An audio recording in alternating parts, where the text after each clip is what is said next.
We will first introduce ourselves and invite you to do likewise and read the question which you already know. I am Augustus Chin. I'm a Justice Court judge from Utah. Chuck Dunlap, President and CEO of the Indiana Bar Foundation. Kevin Fox, I teach AP Government in Southern California, and I'm a recovering We the People coach. Taught a team for 15 years, including several trips here. I know how your teachers feel. Please identify yourselves and your teacher. Hello, we are Unit 5 from Grant High School in Portland, Oregon. My name is Scarlett Anderson. I'm Finley Carpenter. I'm Isaac Friedman. My name is Naima Smith. My name is Sadie Wellsmith. This is our teacher, Miss Dee Pasquale, and we are excited to be here. As are we. As are we. The question, as you're aware, is number 3 and reads as follows. Has the creation of so-called fusion centers violated citizens' privacy rights, or are they necessary for preserving public safety? Why and how have the court struggled with where to draw the line between national security and privacy? Is the Fourth Amendment, ratified in 1791, still a viable safeguard against an overzealous government when it comes to modern technology? Why or why not? You may proceed, please. Fusion centers encroach on citizens' privacy. They are individual hubs of law enforcement officials who seek to deter, prevent, and respond to criminal activity by relying on anonymous tips and advanced spying technologies such as stingray devices. A lack of guidelines and oversight creates biases within fusion centers. Portland's Fusion Center, for example, labeled a peaceful candlelit vigil as a threat. The resulting law enforcement presence heightened tensions and chilled speech. Furthermore, in their 30 years of operation, fusion centers have consistently failed to protect national security. The Brennan Center found that even though they predicted the events of the January 6th insurrection, they did not act on this information. Fusion centers violate our Fourth Amendment rights, but that does not mean they can't be reformed. With increased centralization, clear guidelines, and strict oversight, fusion centers can play an important role in preserving national security. There will always be a tension between national security and privacy. On one hand, as Thomas Hobbes argues in Leviathan, the core purpose of a government is to protect its citizens. On the other hand, when interests of national security encroach on individual privacy, the government gains access to information that could be easily abused, as seen by the Edward Snowden leaks. So, where do we draw the line? In 1978, the Foreign Intelligence Surveillance Court was established to balance national security with civil liberties by creating a specialized warrant process for surveillance outside of the United States. However, the FISA court granted over 99% of warrant requests. They functionally acted as a rubber stamp and supported the widespread surveillance of American citizens. Currently, under their Section 702 powers, the courts are able to incidentally gather information relating to citizens within the United States.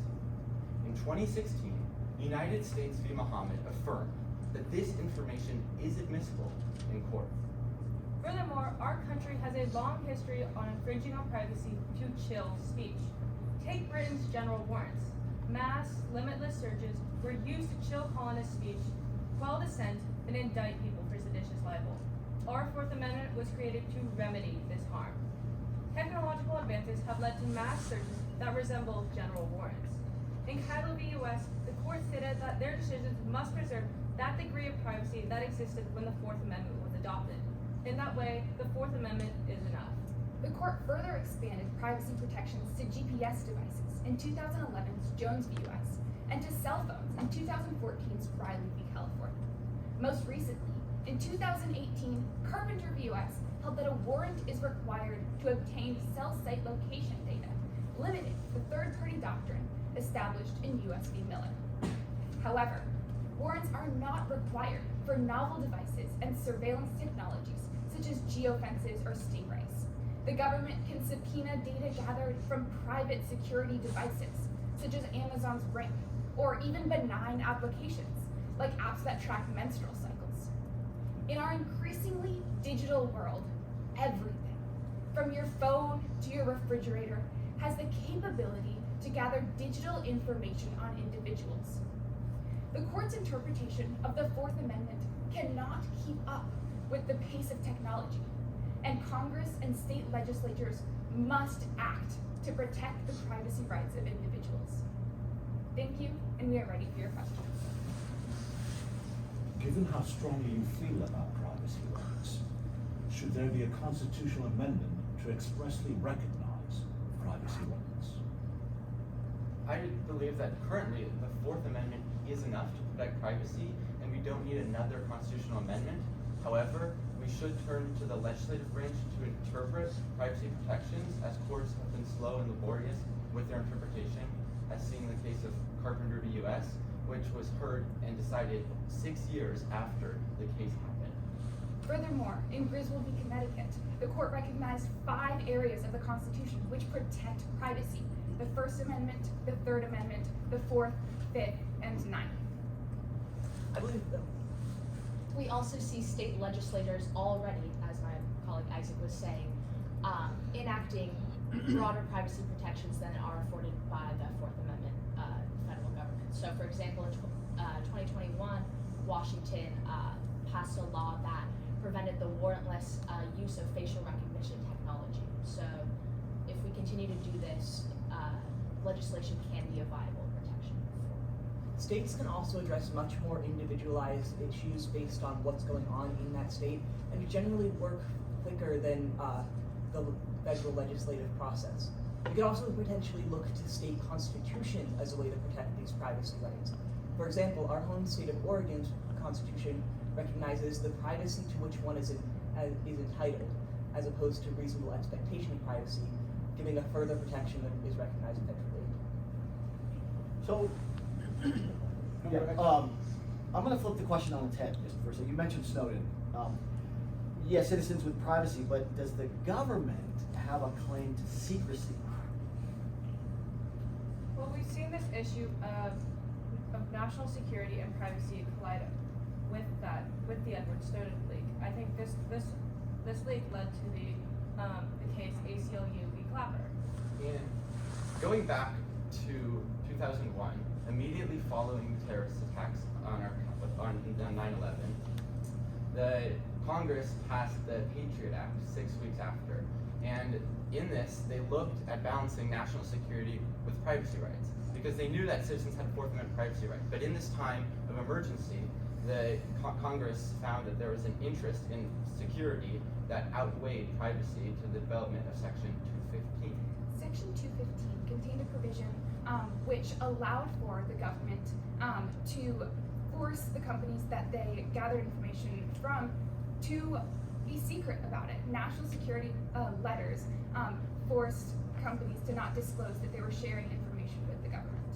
And then following the leak by Edward Snowden in 2013, a case was brought, the ACLU brought a case called ACL v. Clapper, challenging the constitutionality of Section 215, claiming that it violates our First Amendment rights by its effect on chilling speech and our Fourth Amendment's rights to privacy and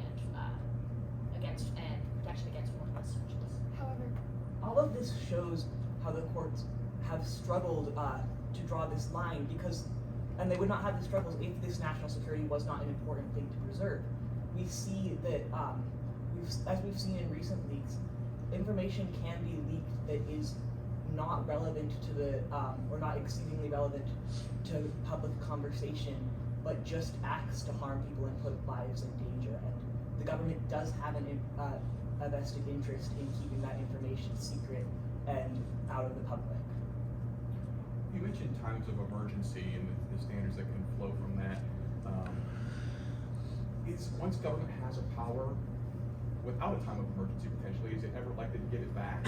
And the idea of, are we always in a state of emergency in some sense that the privacy, once it goes to a certain point, that's just where it's going to be. If it's available to the government, they want to have it.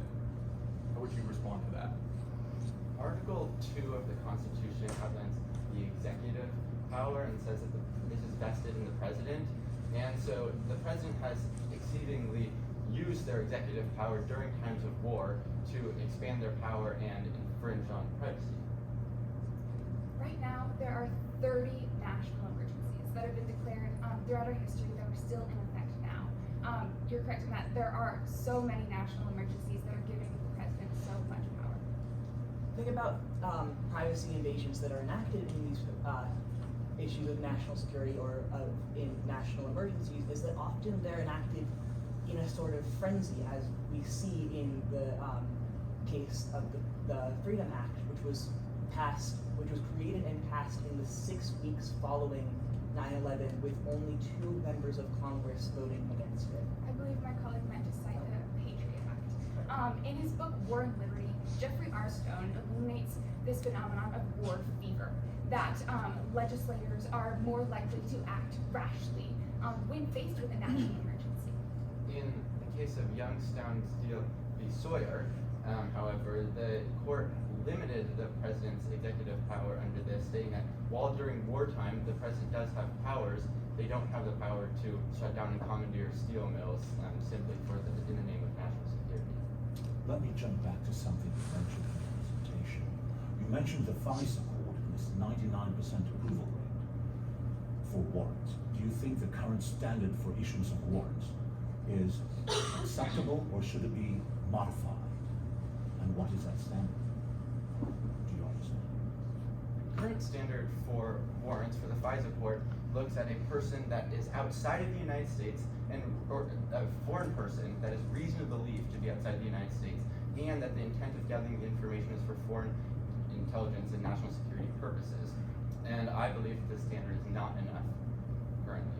And this is because in the case of US v. Muhammad, it was ruled that information that is incidentally collected about an American citizen can be permissible to be used in court. So, for example, in this case, Muhammad was communicating with a person outside of the United States through email, and through the collection of this information about this individual outside of the United States, they were also able to collect information about Muhammad and bring action.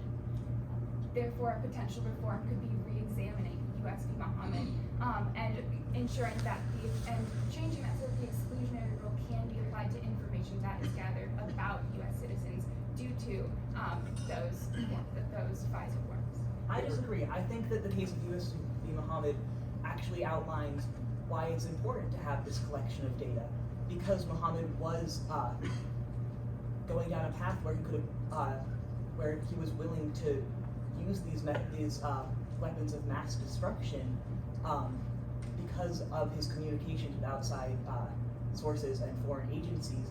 The government having that knowledge and being able to step in potentially saved countless lives. Currently, Section 702, which grants this warrant authority, is set to expire at the end of this year, 2023. So potentially, the legislature could revisit this and make an amendment to make the standard higher. Well, let's continue on. You mentioned the exclusionary rule. Evaluate that for us, and is that really appropriate in a law enforcement system and a judicial system to try to keep us safe? The exclusionary rule was established in Weeks v. US. It holds that information that is gathered without a warrant or a well-recognized exception to the warrant requirement may be suppressed in court and is not admissible within court. It was extended to the states in the case of Mapp v. Ohio, in which law officers came to Dory Mapp's house with a fake warrant and tried to force their way in, and did successfully force their way in despite not having an accurate warrant. Mapp then challenged the use of this evidence that they found in court and won, incorporating this to the states that evidence found without a warrant is not permissible in court. And the exclusionary rule is so important in our day and age because without it, police could simply search homes unlawfully and then use that information to convict someone, and it would essentially bypass the Fourth Amendment's warrant requirements. However, we have seen a lot of exceptions to the warrant requirement throughout our history, which is rendering this exclusionary rule to be less powerful than it may have been in Weeks v. US. Well, that's where I was going to go, is the idea of exceptions to the warrant requirement. Do you think there's too many? Do you think that the courts have reduced the idea of a warrant requirement by stop and frisk, reasonable suspicion, and all those other various tests that they're looking at? Or do you feel like they've drawn the right balance? One exception to the warrant requirement that I personally disagree with is in the First Circuit case, Merchant v. Mayorkas, which ruled that upon entry to the U.S. border, regarding national security, upon entry to the U.S. border, the government can not only take but search the contents of any laptop of anyone, one U.S. citizen or not, entering the U.S. Without any warrant and without even reasonable suspicion or probable cause. I believe that these warrant exceptions are becoming too extensive. However, it is also important to note that states can add increasing protections for their own privacy. So, for example, in Oregon, we do not have an automobile exception to the warrant requirement. Specifically in Oregon, our state looked at the influence of technology on law enforcement. In getting rid of the automobile exception, Oregon looks to the fact that we can now get a warrant over the telephone. When pulling over a car, law enforcement can call a judge to get the warrant that is necessary. However, federally, the automobile exception still applies and applies in all of the 49 states currently. How is the Fourth Amendment working at school? Well, at school, you do have a lower expectation of privacy, unless it's a private school where that doesn't apply, of course. In the case of Vernonia School District v. Acton, the Supreme Court looked at balancing privacy interests with school search interests and school interests in drug testing, and said that while students do have a Fourth Amendment privacy, Finish, please. they do a Fourth Amendment privacy right, the school's interest in safety overrides that.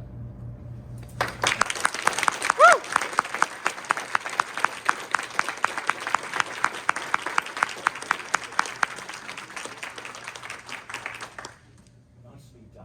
I'm impressed by your knowledge and your ability to respond to our follow-up and support, as well as contrast the opinions you have with each other. It seems that you're very well prepared, even on the FISA issue, Section 702.